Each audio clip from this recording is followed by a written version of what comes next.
Hey guys, let me show you how I made this mango lassi. This drink is great for the hot summertime.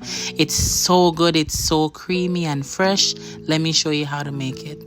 So these are the ingredients that I use. I'm gonna start off this. I'm gonna use about half cup of whole milk.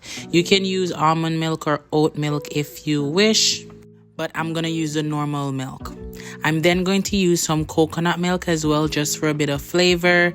This is the Grace coconut milk. And then I'm gonna also use this Astro Greek yogurt. I always use this brand, I love it.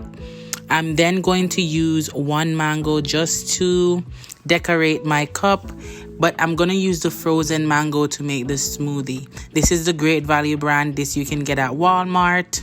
So in my bullet, my NutriBullet, you can use a blender. I'm gonna add about 3 spoons of the frozen mangoes. For the coconut milk, I went ahead and I added about half cup of that.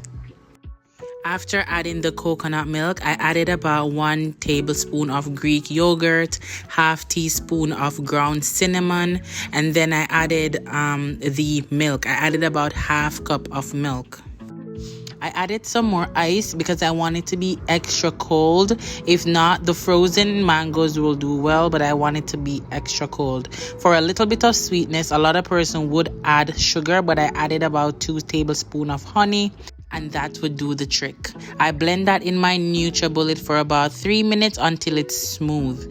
For the mango, I'm gonna cut half of it. I'm just gonna dice that up in some small pieces because I am going to be adding it to the bottom of my cup just for decoration.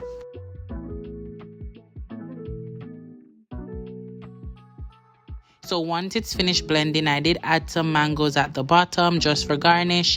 And then I'm going to add some more ice on top of that. The ice is optional because the drink is already cold, but I just wanted to add some ice. And here you go. The smoothie is so smooth and so creamy and so good. This is the perfect drink for a hot summer day. I hope you guys try this recipe because it was so good. And let me know if you like it. Go ahead and like this video and ensure you subscribe for more of my recipes. Bye.